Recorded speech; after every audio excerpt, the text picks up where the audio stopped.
But I'm Tim Slivinski from Congregation Mikveh Israel. I've done a few presentations in the past when we were still gathering for lunch and could share lunch together. And then when Orly contacted me about doing this for Shavuot, I said, sure, why not? And then I realized Shavuot is our Jewish holiday that doesn't have a very obvious symbol to it. Think about our other holidays. We have Passover and we have a Seder plate. That's a very obvious symbol of Passover. We have Hanukkah and we have a menorah or a Hanukkah, which is a very obvious symbol.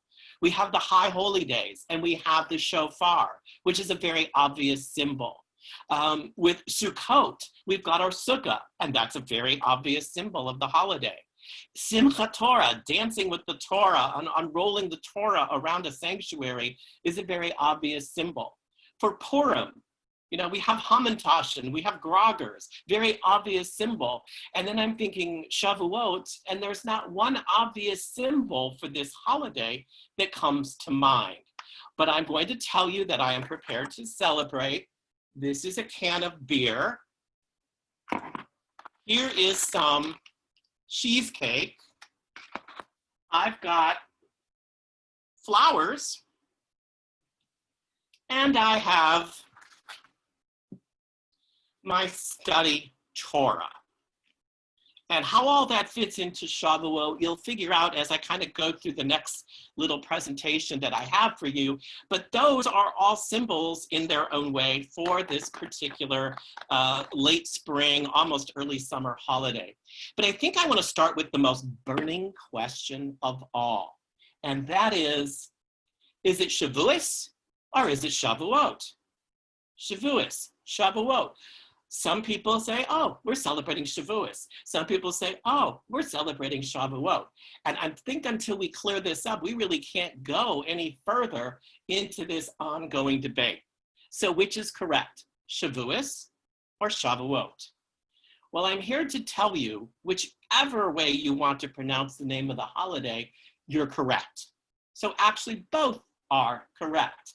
So what's the difference? Shavuos is the older traditional Ashkenazic Hebrew pronunciation, while Shavuot is the more modern Hebrew pronunciation.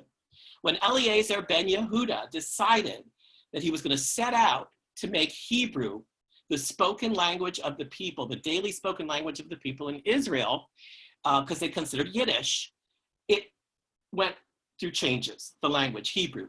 That's why Shabbos became Shabbat. That's why in the Kaddish, Yisgadal ve'Yisgadash became Yitgadal ve'Yitgadash. Ergo, Shavuos became Shavuot. And so if you're looking at the modern Hebrew pronunciation, it's Shavuot. If you want to stick with the traditional older Ashkenazic Hebrew pronunciation, it's Shavuos.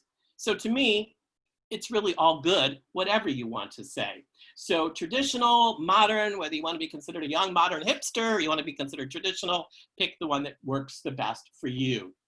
And if you don't like any of those, this holiday is also known as the Feast of Weeks.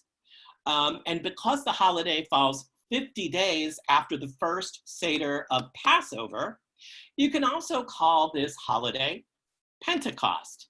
But don't, because that's Greek, that's from Greek for 50, but don't confuse it with Christian Pentecost, which occurs 50 days after Easter, and that's actually going to be celebrated in Christian churches this coming Sunday. But there are options, so if you don't know what to call it, pick the one that makes the most sense for you. Now, this is one of our pilgrimage festivals that we have in Judaism, and the history of this particular festival is a little bit cloudy. There's origins of it in the Torah, like many of our festivals, but the actual word Shavuot is never, ever used. It never comes up in the Torah, interestingly enough.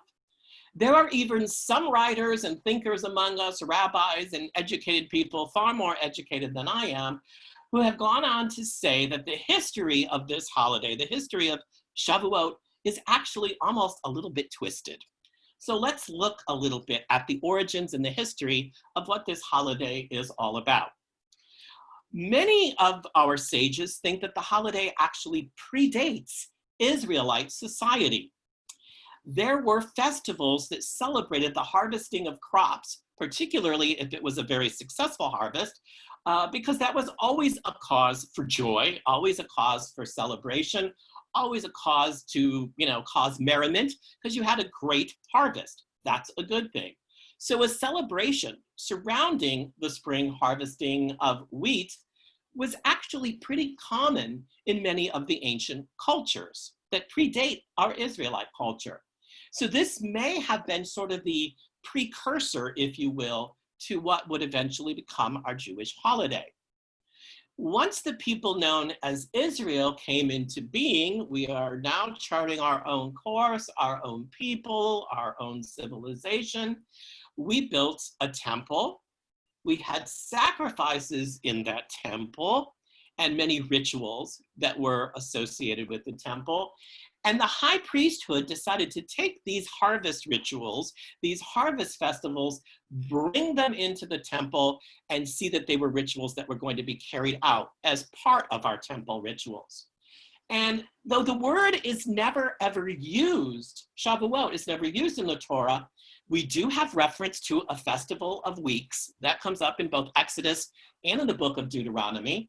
There is a point at which it's called the Festival of Reaping, and that also is in the book of Exodus. And then there's another term that comes up in the Torah that refers to the day of the first fruits. And that actually occurs in the book of Numbers, which is where we are in our Torah reading cycle right now. Today, modern Jews celebrate something that's quite removed from actual harvest festival. We look at Shavuot, and when we are celebrating it, we look at the Torah being given by God to Moses on Mount Sinai.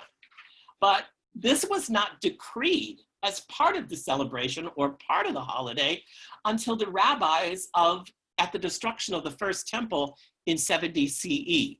That's when they decided to turn this holiday into a celebration of the giving of the Torah. So we were moving away. We were no longer going to be able to have, harvest sacrifices in the temple. The temple has been destroyed. We were now going to move more toward a society that was going to be prayerful, and this is where our liturgy comes from after the destruction of the temple. And so we were going to celebrate the giving of the Torah as part of Shavuot. So the holiday shifts from an agricultural sort of idea to something that is more an emphasis on study and reading Torah. And then for several years after this, that was Shavuot. There were really no more new customs, no more new traditions that became associated with the holiday, other than we remembered the giving of the Torah, which of course is extremely important and something worth celebrating. Then we move forward. Jewish history continues on. We have a long, long history as a people. Finally, during the Middle Ages, we would see some more changes to the holiday of Shavuot. And so it began to take on a greater, deeper meaning, given a little bit more respect. Synagogues would be decorated for the festival or the feast of Shavuot. And what they would bring, and this is why I have the flowers that I showed you at the beginning, synagogues would be decorated with spring greenery and spring flowers to make them look very, very beautiful, very attractive, because the rabbis and the people that set these ideas looked at a midrash, a story, a Jewish story that stated that Mount Sinai, which is where Moses received the Torah for us, that Mount Sinai bloomed profusely in vivid arrays of green and color at the moment when God handed the Torah to Moses. With that as a midrash, it was decreed that, so for this holiday, we want to sort of recreate that in our worship spaces, in our synagogues. So bring in great spring greenery, bring in some of the beautiful spring flowers that are blooming, decorate the synagogues so that they would have this beautiful, beautiful presence to remind us of the greening of Mount Sinai when the Torah was given. I think that's a great tradition, and it certainly was something to celebrate as well. Moving on, we also know that one of the key things that people think about with Shavuot is being able to consume some of your very, very favorite dairy foods without really feeling guilt, because after all, it's a holiday. This is what we're supposed to do. So, hey, let's have some cheesecake. I mean, who doesn't like a good piece of cheesecake? Let's have some cheese blintzes. Who doesn't like a good cheese blintz every now and then? So where did this notion of consuming dairy foods to celebrate Shavuot came from? Well, there's some different ideas here. So I'm going to talk about a couple of the ideas where the dairy foods idea started. This would also go back to the Middle Ages. And so we're looking at this same time period. One story. So one reason for the consumption of dairy foods at Shavuot, it became the custom during the Middle Ages that families with children would enroll their young Jewish boys in Hebrew school. Now, of course, at this time, girls did not go to Hebrew school yet. That would come later. So the young Jewish boys would get enrolled into Hebrew school at the time of the celebration of Shavuot.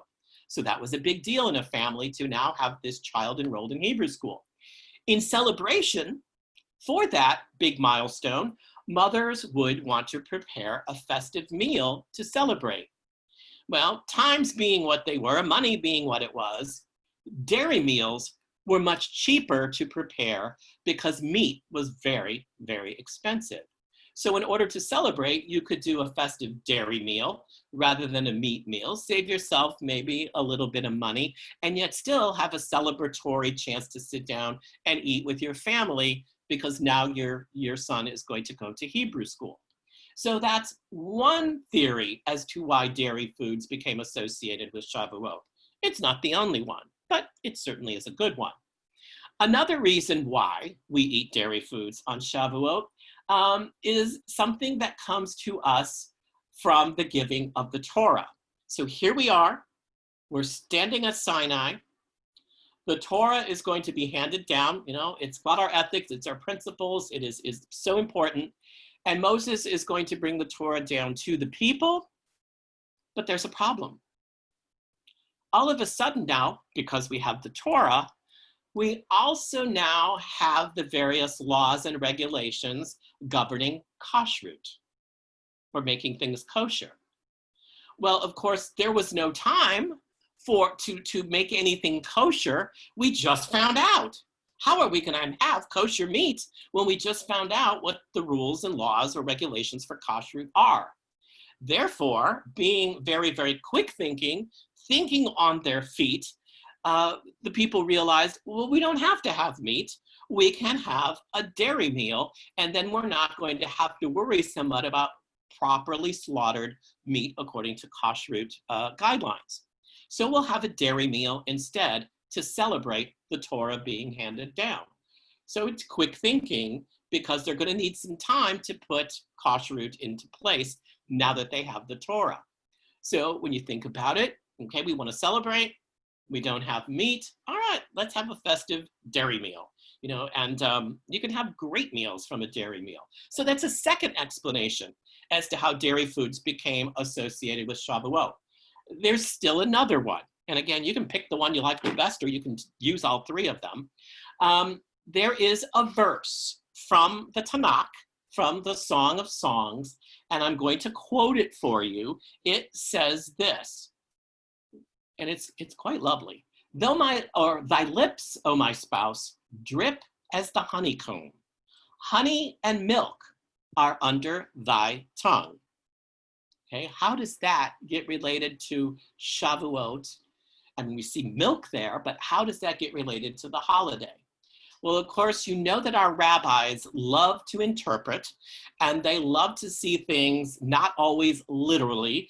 They like to see things oftentimes symbolically. So in a rabbinic interpretation of that particular verse from the Song of Songs, they said that the Torah is actually being symbolized here. Not really a spouse as a person or a lover, but it is the Torah instead. So if we look at symbolism there as being the Torah, then the Torah is being compared to the source of milk and of honey. Ergo, because it's the Torah and the milk and the honey, we have dairy foods for Shavuot. So there's three different sort of stories, reasons, origins as to why you can enjoy that piece of cheesecake or that cheese blintz or just a cheese plate if you want to make yourself a cheese plate or some mac and cheese, whatever, on Shavuot. Three different reasons, three different stories. Which one is the best? I don't know. I kind of like all three of them, and they all work for me because they allow me to have a piece of cheesecake today, and you bet your life I'm going to. So, interestingly enough, now, what else goes with Shavuot? Because we focus on the Torah and the giving of the Torah with this holiday, many congregations, Jewish congregations, began a tradition known as Tikkun Liel Shavuot. Tikkun Liel Shavuot. These are study sessions of the Torah.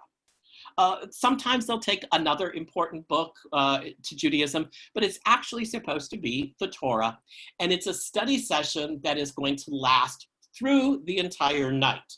So you're not going to really go to sleep. You're not going to get any sleep on the first night of Shavuot. Now, where did this tradition come from of having an all-night study session? Most congregations now limit it to a few hours. Don't expect their congregations necessarily to stay up all night, although there are some virtual ones that you can find if you want to join one online. There are some that I've seen that are really pretty extensive if you're interested. Anyway, where did this tradition of staying up all night to study Torah intensely come from? Well, again, in Judaism, we have a lot of midrash, a lot of stories. So there is a midrash that says, and I love this story actually, that on the morning that the Israelite people were supposed to wake up and they were supposed to be given the Torah, what did they do? They overslept. They overslept. And who among us hasn't overslept once or twice? Maybe they didn't set the alarm clocks. I don't know, maybe the roosters didn't crow properly, but they overslept. Here they are, most important day. They're supposed to go, they're supposed to be receiving the Torah, and God actually had to blow the shofar. It would be a shofar blast from God, God himself, that would actually wake the Israelite people up and say, come on, you're supposed to be here. Where are you? You know, I need you here. And so in order to make up for our sleepiness or our oversleeping, that is when we started this all-night study as a way of sort of telling God, oops, we're sorry that we overslept. We're sorry that we weren't there when we were supposed to be there. So we'll make it up for you, or make it up to you, by doing an all-night Torah study session. And I kind of like that story. It's like, okay, you know, we were tired, we overslept, but we're not going to just kind of let it go. We're going to try to make it up to God. So, you know, why not? Why not? All right, moving on. Another great symbolism that is associated to Shavuot is there are some of our great sages and some of our great rabbis that say that Shavuot is actually sort of like a wedding. And it is a wedding that takes place between God and the people of Israel. Because at this moment, when we receive the Torah, in a sense, it is like a marriage between us and between God. God is binding himself to us as his people, and we are binding ourselves to God and promising to God that we will uphold the ethics and the precepts of his Torah. So there's kind of like an exchange of vows here, I guess, if you want to look at it that way. It's kind of a beautiful image that, you know, God is binding himself to us. We are binding ourselves to God through the acceptance of the Torah. So this is another way that the rabbis kind of interpret a meaning behind Shavuot. And again, I think it's quite beautiful.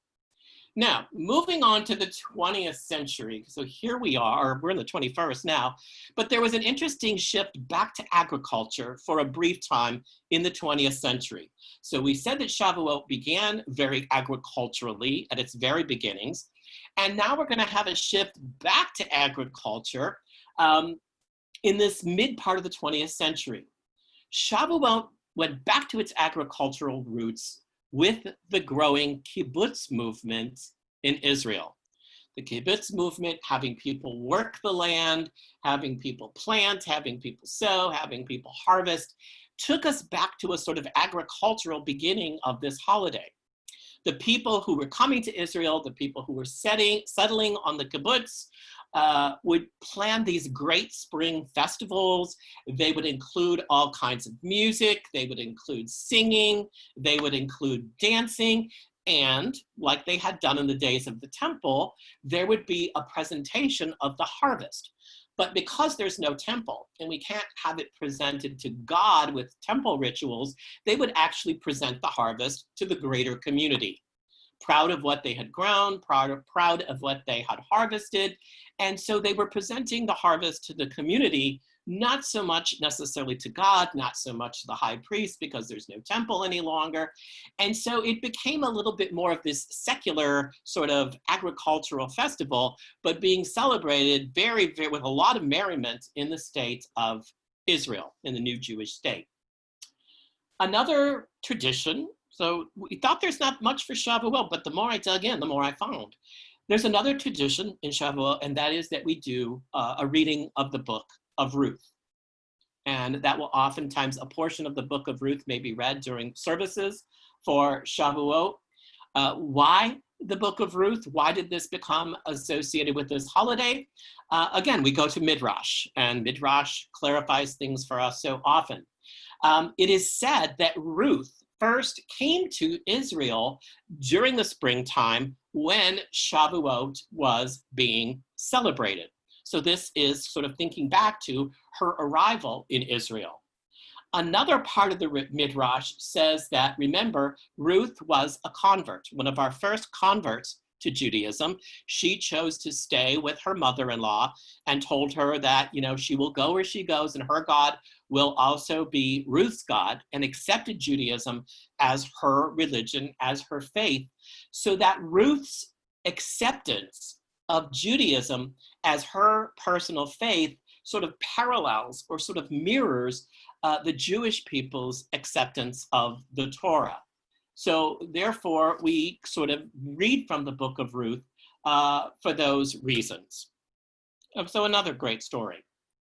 So in addition to our cheesecake, to our cheese blintzes, to our cheese pancakes, it was once traditional for Shavuot to also prepare any sort of foods or things that you could have for dinner or dessert from what they called the bikurim. The bikurim are the first fruits. And remember, they call it the festival of the first fruits in the book of Numbers in the Torah. And what were those first fruits that were being celebrated at this time? Well, there were 7 species. Of course, we have wheat and we have barley. But then beyond that, we also have grapes, we have figs, pomegranates, olives, and then finally we have dates. So there's a lot of sort of sweet stuff in there. I mean, we don't think of olives as really being sweet, but many of the other things are. So there's all kinds of dishes that could be prepared from any of these 7 species of the first fruits. Now, specifically, I've never had this. I would like to try it.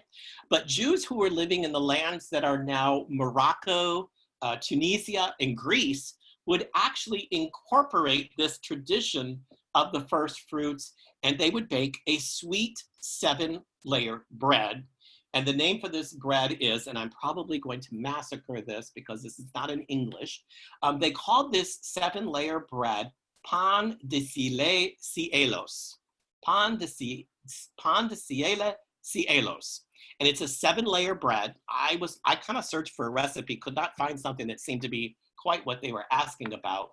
But it was a 7-layer sweet bread that would incorporate these items of the first fruits into the making of the bread. So that's kind of an interesting tradition as well. I'd like to see if we could maybe revive that, if we can find a really good recipe. In the 1800s, the reform movement of Judaism began at the time of Shavuot the rite of confirmation for high school students who are now going to be completing their Jewish studies.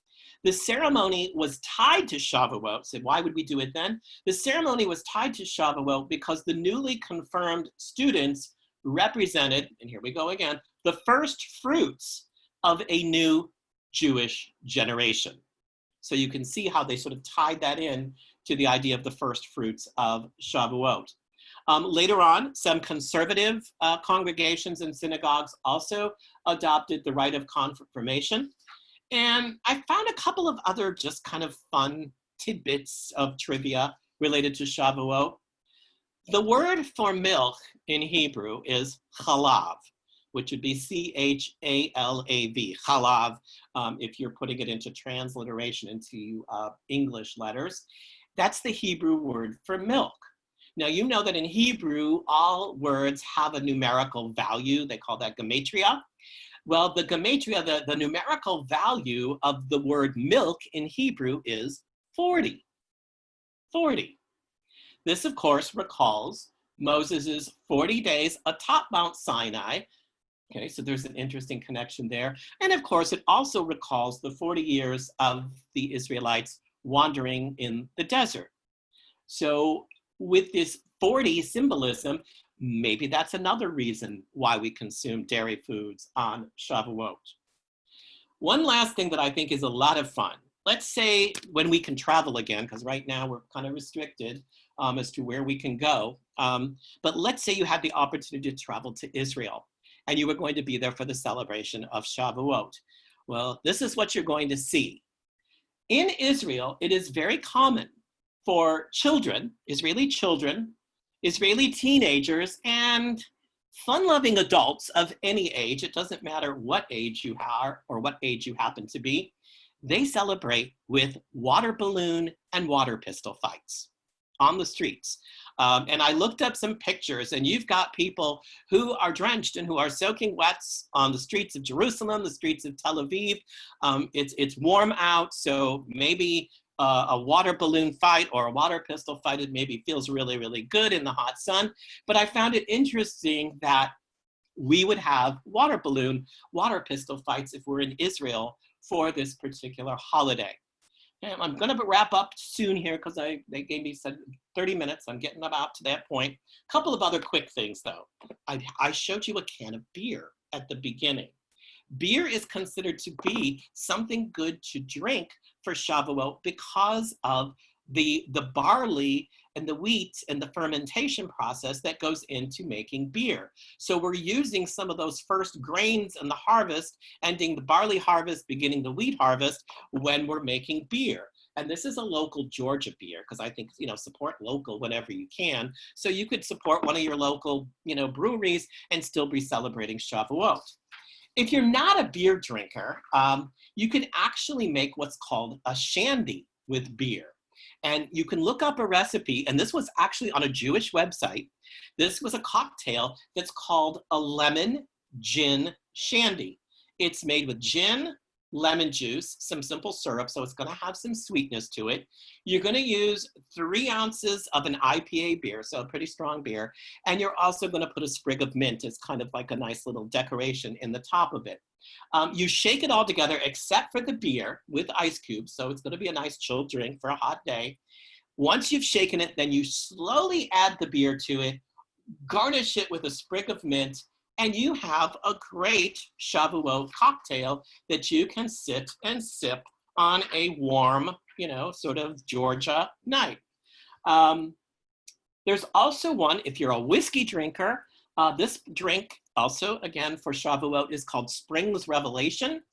And it's got 2 ounces of whiskey or bourbon, 1 ounce of lemon juice, 1/2 ounce of a strawberry thyme syrup, and they actually give you the recipe to make the strawberry thyme syrup, and 2 dashes of bitters. Put it in a cocktail shaker, shake it up, strain it into one of your prettiest cocktail glasses, and you can garnish it with either a slice of strawberry or you can garnish it with a lemon wheel, and then just sit back and sip and say, I'm here, I've got my cheesecake, I've got my cocktail, I've got some beautiful flowers, I'm gonna do a little Torah study, and maybe the cocktail will smooth out some of the rough edges of Torah study all night, and you're gonna be celebrating Shavuot. So I hope I gave you some interesting little sort of stories behind the holiday, why we drink or why we consume dairy products, the different reasons behind that, some other little trivia tidbits about this Jewish pilgrimage festival. If anybody wants to add a comment or ask a question, I think you can unmute yourself if you would like to. I don't know that I'll have the answer, but I'll try, or I'll say what I know. Anybody? Comments, questions, ideas? I'm open. I'm open. If not, yes, Flo, can you unmute yourself? Yeah. Okay, there you go. All right. It used to be that we'd see movies for Shavuot having to do with the Torah. Right. In recent years, that's not happening. Is it a trend everywhere that we go away from that and go more into social justice and things like that?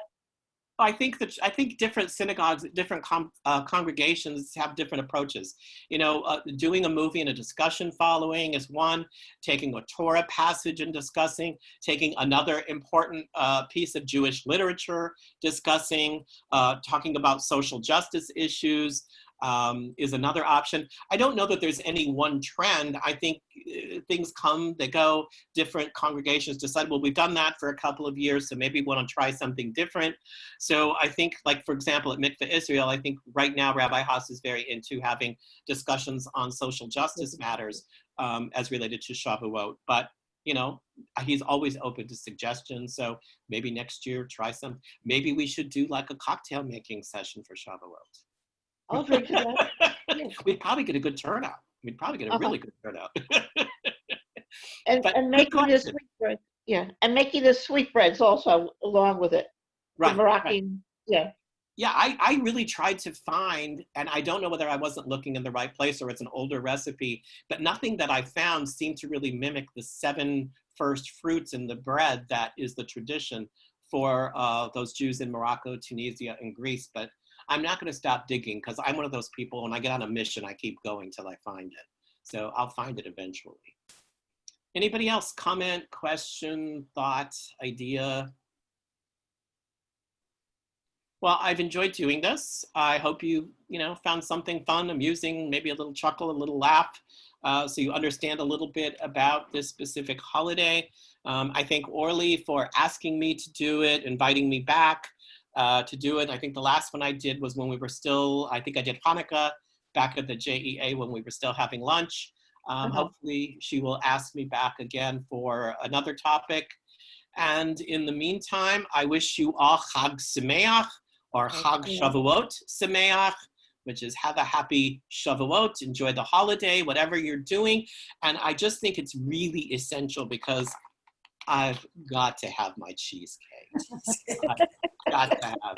I mean, any excuse for cheesecake is good by me. It's not homemade this time, but I needed something that I could get really fast. I'm not particularly good at homemade cheesecake, but I'm a good taste tester. So if you ever need one, I'm up for hire and I come real cheap. Just a piece of cheesecake and I'm good. So I'm going to throw it back to Jamie. Thank you, everybody. Thank you, Jamie. Thank you, Orly. Thank you, JEA. Thank you, Tim. Thank you, Tim. All right. We really appreciate it. Next week, it is the same link that you use now. You can find it again on Facebook. It will be in the e-news that's coming out today. And we have a speaker from the Girl Scouts speaking to us about Girl Scouts in Savannah, in Georgia. So that should be really interesting. So thank you, everyone, for joining us today. All right. Have a good day, everybody. Thank you. Bye-bye.